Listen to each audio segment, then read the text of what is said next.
welcome everybody. Nice to see you, and welcome back, and welcome to those of you who might be new. Last week, as most of you remember, we talked about the trio and the quartet. The trio introduced Rocco, and the quartet then, and the trio then introduced the quartet. And what we've skipped over are the aria by Rocco, which was about gold, and he's advising the young couple, oh, you'll need gold in life and in marriage. But then he says something very interesting, which is pertinent to our discussion later today, which is that that he talks about the nature of gold, and that rich people can cover up shameful deeds with gold. And that's a point which we also see in the Gaveau, but we don't see in Beethoven's Fidelio. It's a slightly different text that Beethoven uses in 1805 than he uses in 1814. I'm not sure exactly why he changed it, because in fact, of course, it has a lot to do with the way Pizarro treats Rocco, and the fact that Rocco in his aria introduces the idea of gold, and is important because throughout the opera we wonder whether Rocco can be bought with gold, and of course Pizarro attempts to buy his loyalty through by giving him gold. So so we're jumping over that, and the trio, which ends the first act for both Rocco and Leonore and Marceline, and we're jumping into the second act where we introduce this evil villain Pizarro, and then so you've seen, if you've looked at the excerpts, you know that in Gaveau all there is this introduction to Pizarro, who's played in our Gaveau by Dominique Cote, and it's only a spoken part. Well, in fact, Pizarro is only a spoken role in all of the Gaveau, even though Dominique happened to be a wonderful singer as well. He was an actor first, and that was interesting to work with him in the Gaveau as the evil Pizarro who does not sing in that version. But of course, in Beethoven's version, in Sonnleitner's version, he is introduced first with the text that is almost word for word the same as the Gaveau, and then with this very fearful aria, and which is then followed by this duet between him and Rocco. And I think the way I'd like to frame this for us today is that the aria is very much in the tradition of an 18th century aria. It's about one affect. He's angry, he's bitter, he feels he's been humiliated by this prisoner, and he wants to murder that prisoner. It's all angry. And yet, the next piece, the duet, is completely different. It's a narrative piece, and structurally, I think, really interesting from the point of view of advancing the plot, of telling us what is going to happen later, from the point of view of the relationship between Pizarro and Rocco, and from the point of view of musically how Beethoven responds to that, and how the narrative kind of determines the form and the musical things that he does. And we haven't seen this yet in the opera.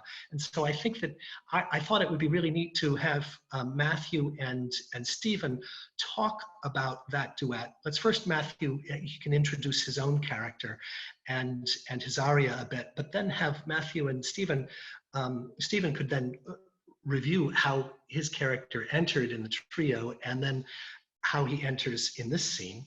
And then they could tell us what they're saying to each other, because of course, although you may have read libretto, we didn't have surtitles yet.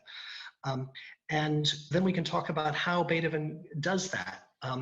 And then of course, answer any questions that you might have, or take some of you may have perceptions that about this which none of us have thought of. So with that, do you want to take it away, Matthew, as Mr. Bad Guy without the mustache? Yeah, the mustache was gone. Time. I just felt in my heart that it was time for the mustache to go away. Well, hello, everyone. Yes, I'm Matthew Scollin. I played Pizarro in the Leonora, and yeah. So as Brian said, the sort of introduction to the character, other than a monologue, is just, you kind of see what you get right away. Just rage, anger. He is singing about exactly how he feels, as if Florestan humiliated him, and now he has the opportunity to himself murder the murderer. What a moment is this? So it's just rage and rage and rage. But then you see a little bit more nuance in the duet, which Ryan, is that what you were wanting to talk about? Well, I think that you, and one of the things that you brought up that I'd like actually to just ask Tina Mooksveld, who's on the call. She brought it up to me. When you say he says, "I'm going to murder the murderer," and in fact, I think that translation, I mean, that's not exactly the way we translate it, but I think you're right. It brings up this idea of what does it mean to call Florestan, who's in prison, a murderer. And I know that it could be simply that he was murdering your reputation, more metaphorically, but in the context of them being characters in the revolution, I think, Tina, can you unmute and mention what your thoughts on that? Those are very, very important words. And in fact, the first words that Florestan will speak in the dungeon to Pizarro is, "A murderer stands in front of me." And we cannot know, we're not given to know whether either one of them has yet murdered anyone. But I think it's hard to say this briefly, but just to say, when we think about Florestan's aria and the many, many revisions that Beethoven made to it, I think part of it is thinking about who is this guy Florestan and what did he do? And is he in fact justified? You know, how does he grapple with what he's done? So he is accused of having murdered someone here. Which is a point that is sort of glossed over, generally speaking, and I think begs some interesting questions that could divert us from what we want to talk about. I think I'd like to maybe for Stephen to introduce his character, and then maybe the relationship of the two of you, and this plays into that question of was Florestan a murderer in somewhere, as well as Matthew, as well as Pizarro, because in fact there's this enormous class difference between Stephen as Rocco and Pizarro. Hi, I'm Stephen Hegedus, played Rocco, and apparently there's a class difference. So I'm assuming Matthew has class and I have no, I'm kidding. The introduction of my character into the opera was earlier on, when I walked in on Giacchino and Marcellina, my daughter, having a not quite a lover's quarrel, but a quarrel of whether or not there is love to be had. So I came in and talked about what my feelings on love were, and also the character was really introduced in a playful kind of chiding manner. And then we fast forward to the aria that Ryan already talked about, and where I talked about gold and the importance of money. And then we fast forward into Act 2, when I'm seen as very much, at least the way we played it, and I think also the text lends itself to it, that I'm very subservient to my master, or the one that's actually paying me. So I think really my character's development is pretty interesting in such a brief period of time, whereas as Matthew's talked about his character, he goes from rage to then having a bit more nuance to the character. And I was struck immediately by the way you come in kind of hunched over to give him the deep heshes, and the way Matthew's character stands very, very straight and erect. As an aside, we should, our audience might be interested to know that Matthew, if you don't mind my saying, you're a member of the Air Force, and you knew how to stand straight. And in fact gave our choristers, who are not military members as a general rule, a lot of pointers on how to be military members. And so I think that it was very easy for you to take that position of authority. And it was very immediately apparent to me the way you two played that. And I wonder if you could start now to talk about the progression of duet and what you're trying to get Rocco to do, and how the music changes to reflect the different aspects of what you're learning and what your characters are saying. Right. So my the duet was my favorite thing to sing and piece to act in the piece for me. So that it was definitely a high point of the evening. Stephen's a great scene partner and a great singer, and so that was my favorite part of the show. And it's the most dramatically interesting for me. So it's, yeah, he gets done raging, and then he says, you know, Rocco comes in, and then Pizarro says, I could use this guy. And so he immediately flips into manipulation mode. He starts to, you know, butter him up, and all right, buddy, you know, we don't have much time. We got to get something done, and you're my guy. You can do it. And so he really, you know, starts to butter him up. And I tried to play a little bit in the performance that I don't actually think these things about him. I am completely looked down on him, but I'm just trying to use him for my own gains. But throughout the course of the duet, when I reveal my hand, I want you to murder Florestan, and he's kind of hems and haws.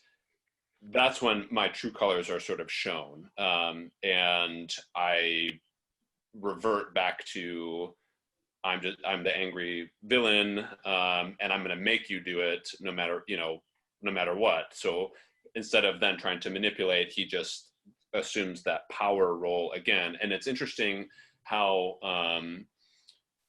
in the towards the end of the duet, the same words that I start the duet with, jetzt alte, jetzt hat es Eile, it's the return to those same words, but it's a completely different affect, where the first time like, hey buddy, and now it's like, now you listen here the second time.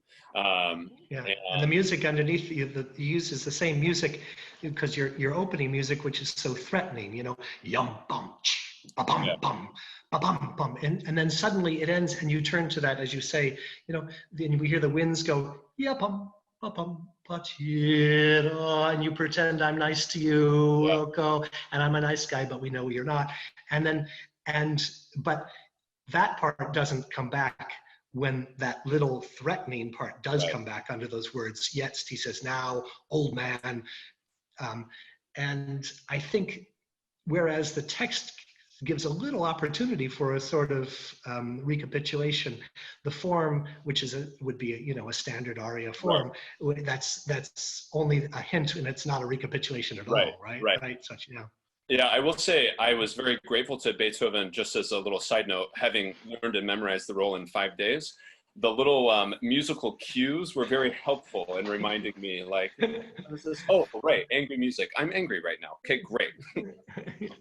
Yeah, we didn't tell people that, I don't know that everyone knows out there, but there was a Rocco,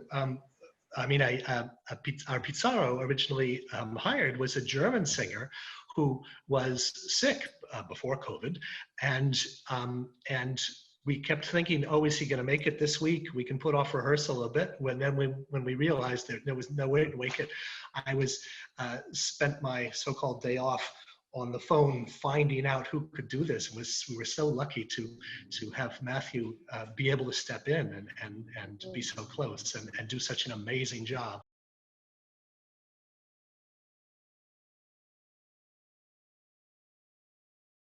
That's what I was trying to convey anyway, so thank you for those kind words. I think Rocco is morally ambiguous. I think that the one thing, at least from my interpretation of the text, that the line was murder, at least in the duet he does say, and the reaction is such that when he says, when I was going to say Scarpia, gosh, when Pizarro says murder, I seize up and I say, what do you mean? How? Why, or and then I do actually go on to say that's I'm incapable of doing that. Incapable. Sorry, I'm having a grammar moment here. And I think that would, to me anyway, is the line for him. I won't murder anyone. I'll do a lot of your dirty work. I'll do because I have to survive, and I am in a different class than you. but I will not murder. That's my reading any of it. Yes, Anyway. and I thought when that exact moment is the first most dramatic moment is when Rocco says, what, tell me what you want of me. And then we suddenly hear this chromatic alteration, and suddenly it says mezzo voce, Matthew, the Pizarro character goes, murder, and he goes down a 7. So we hear a dissonance in the bass, we hear a dissonance in his word. And then as Stephen said, suddenly we have this sort of interjection, and he goes, what? And he freezes, and we hear in the orchestra, diddle-a-ding, diddle-a-ding, diddle-a-ding, diddle-a-ding. Right. Matthew, you go ahead. You were saying yeah, there are asides whenever we're singing together. Maybe I can't say that with complete confidence, but yes. No, that's right. That's right. Yes, yeah, definitely. Yeah, like, 'cause whenever I'm singing with Rocco, I'm actually singing about, like, I'm singing kind of to Florestan when I'm singing with Rocco. Yeah. Like, Yeah. to fall, I will rise. But I'm not talking to Rocco. I'm talking about Florestan when we're singing together. Right. Right, and that happens twice. And the first time, it's Rocco's saying what Stephen just mentioned, which is that I don't do murder. I'll do a lot of your dirty work, but I won't do murder. And he hands the money back to you. I mean, you guys stage it's with Oriole stage it so well. And that pulling of the money out of your pocket to give to him, at him giving it back to you, and then you giving it back to him, and then of course in the last scene of the opera, we're going to see him throw that money disgustedly at your feet. So that, from Rocco's aria introducing money to the very end of the opera, it's a continuous theme. And I think so. There's another element of your music, Matthew, which I've always found so compelling, which is when Rocco says, I won't do it, you almost explode. And that's why you take the knife and you hit it down right on the, am I right? Or is my confusing? So the knife thing was at the end of the aria, but I slammed my mug down, or the alcohol down. Right, and you said, I'll do it myself then. Yeah. But you just have to help me. And then we have this in the orchestra, you go yum pa pam pa pa dum, yum ti da da da dum pum pa, dim da da da da dum pum pa. It's as if you're holding yourself back, like you piss me off so much not doing what I want, but I'll do it myself, and I'm going to keep my control until I kill this guy, And it's so well it's musically so put it, and then right after that, when you say, the one I'm talking about, and everybody will remember the music just drops out, and we hear this really soft thing about going down into the shade. And maybe Stephen, describe when you say "und wie ein Schatten," what happens at that moment. I'm talking about. I believe if I'm thinking back to it, I'm talking about Florestan in the prison exactly. And this shadow of a man or shadow of a situation. I don't want to have anything to do with it, but my character is very. I think the music indicates it. I am afraid, right? I'm afraid of Pizarro, but I'm also afraid of the prospect of having to do this type of dirty work, which I don't think I'm used to, at least again from my reading of this opera, the text.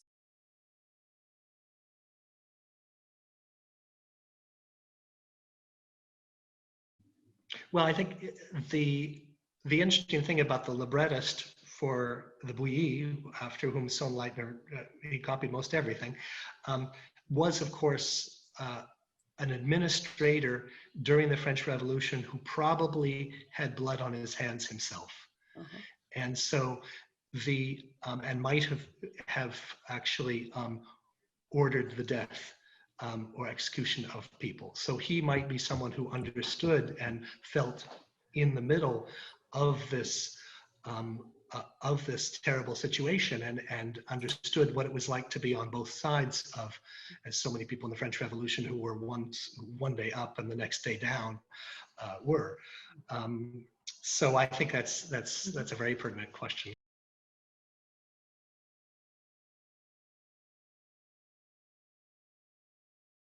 It's the most interesting psychological journey in the opera, I guess. I guess I wanted to mention two things. Not that we have to end on them, but on this idea of class and whether there are different kinds of music for different kinds of characters. I didn't mention about the quartet last week. One of the things that I struggled with for a very long time was trying to find exactly what I felt was the right tempo for that quartet. It's a 6/8 G major piece about the frozen moment in time, which is so, which sometimes is done as just this, in the tradition of later 19th century performance, as a very slow, long line and thing. And generally speaking, you'll find different music for highborn characters. It's not the case so much with Pizarro, but you'll find it later with Leonore, and you'll see it in Florestan. That occasionally you'll see, for instance, melismas, and that is singing a lot of virtuoso stuff on one note. And you'll find more spoken patter on lower born characters. But one of the musicologists who has spent his life with this sort of thing pointed out that the quartet in G major and in 6/8 there's the quartet in the end of the first act of Marriage of Figaro for the chorus of peasants is a 6/8 in G major, and it's more faster and lively, but I think there's a seed of that dance-like something in the quartet, and therefore its place in the first act, which is largely about lower born characters, even though Fidelio is there, a high born character pretending to be a lower born character. Its seed fits that way, and I tried to find a certain lilt in the quartet that would just give us that hint of that connection. So structurally, and looking forward now into next week, although we're not going to show the duet which comes next about Marceline and Leonore, I first thought, oh, it's so weird to go back to this sort of happy duet between them after we've introduced Pizarro and Rocco, Pizarro and the Rocco duet, and these terrible power dynamics. But it just occurred to me in thinking about this duet of Rocco and Pizarro that when they sing together, they're speaking, as Matthew said, different things entirely. And that's the same thing that happens in the next duet when Marceline and Leonore sing together. They're coming from very different places, and there's a secret between them. I mean, not between them, but they're holding, Leonore has a secret. And so, and it's another kind of connective tissue that suggests to me that the form of this opera is really much better thought out than sometimes it's given credit to be, from the first act through the second act. And that's my soapbox for the day.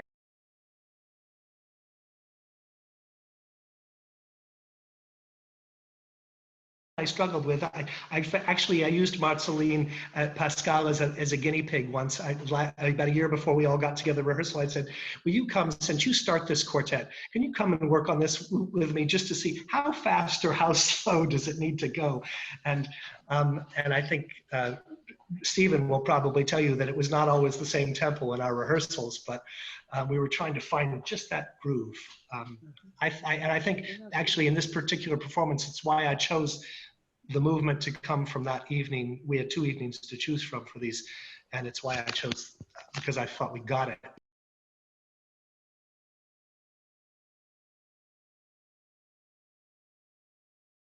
Since they all sing the same line in the beginning, there's no indication, but I think one of the things I mentioned is that the quartet is, and it's the piece before it, the trio that where Stephen Rocco is introduced, is an andante con moto e scherzando. And then the quartet, which immediately follows it, is an andante sostenuto, or held. So in a sense, it sort of suggests a relation. I mean, andante just means walking tempo, but there's something not too far different from the two of them, but the quartet is on walking but held back, or held sostenuto some way. So I think there isn't much, and Beethoven famously was a friend of Metzel, the inventor of the metronome, and in some of his, although he worked with Metzel later in his life, we can look at some of the metronome markings that he used later in life, and look at corresponding types of movements earlier in his life. I frankly didn't do that with this, but there.